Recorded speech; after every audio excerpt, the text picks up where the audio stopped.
वक्फ अमलाक से मुताल्लिक योगी आदित्यनाथ का बयान हकीकत से बईद और गुमराहकुन।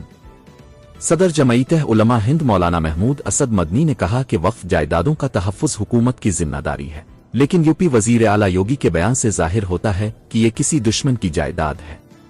नई दिल्ली 9 जनवरी 2025। उत्तर प्रदेश के वज़ीर आला योगी आदित्यनाथ के वक्फ अमलाक से मुताल्लिक बयान पर जमईयत उलमा हिंद के सदर मौलाना महमूद असद मदनी ने सख्त रद्द अमल ज़ाहिर करते हुए कहा कि उनका बयान न सिर्फ गुमराहकुन बल्कि हकीकत से बईद है। मौलाना मदनी ने कहा कि वज़ीर आला ने बयान देते हुए अपने आईनी ओहदे की पामाली की है। उनके बयान से ऐसा महसूस होता है कि वो एक मखसूस अक़लियत के खिलाफ बरसर पैकार है। मौलाना मदनी ने बताया कि वक्फ अमलाक का मकसद हमेशा से मुआशरती फलाह व बहबूद रहा है और उनका इस्तेमाल इस्लामी तालीमात के मुताबिक मसाजिद, तालीमी इदारों, हस्पतालों और यतीम खानों की तामीर और ज़रूरतमंदों की इमदाद के लिए होता है। मौलाना मदनी ने मजीद कहा कि वक्फ बोर्ड का क़याम 1904 के वक्फ एक्ट के तहत अमल में आया है। इसी बुनियाद पर मुल्क की बेशतर रियासतों में वक्फ एक्ट कायम है, जिनकी निगरानी और सरपरस्ती रियासती हुकूमतें करती है। खुद उनकी हुकूमत की सरपरस्ती में यूपी वक्फ बोर्ड काम कर रहा है। नीज एक सेंट्रल वक्फ काउंसिल भी है जो हुकूमत हिंद की निगरानी में चलता है।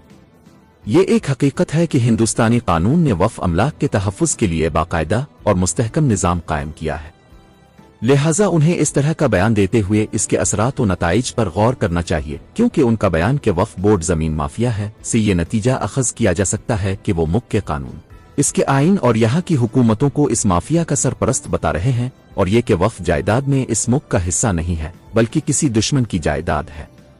मौलाना मदनी ने यह भी कहा कि वक्फ बोर्ड के बावजूद इस मुल्क में बड़ी तादाद में वक्फ की जमीनों पर सरकारी व गैर सरकारी इदारों ने कब्जा कर रखा है। इस हवाले से वजारत अक़लियती उमूर ने 27 नवंबर 2024 को पार्लियामेंट में तस्लीम किया था कि 58,929 वक्फ जायदादें तजावुज़ात की शिकार है। बीजेपी रुकन पार्लियामेंट बिस्वाराज बोई के सवाल के जवाब में यूनियन अक़लियती उमूर के वजीर किरण रिजिजू ने कहा कि वजारत और सेंट्रल वक्फ काउंसिल CWC को वक्फ जायदादों के मुतालिक मुख्तलिफ मसाइल पर शिकायत मौसूल होती रहती है, जिन्हें मुतल्लिका रियासती वक्फ बोर्ड्स और हुकूमतों को मुनासिब कार्रवाई के लिए इरसाल किया जाता है। मौलाना मदनी ने इस बात पर जोर दिया कि वक्फ के हवाले से बहुत सारी गलत फहमियां फैलाई जा रही हैं, लेकिन एक जिम्मेदार ओहदे पर बैठे शख्स को ऐसे गैर हकीकत पसंदाना बयान से गुरेज करना चाहिए।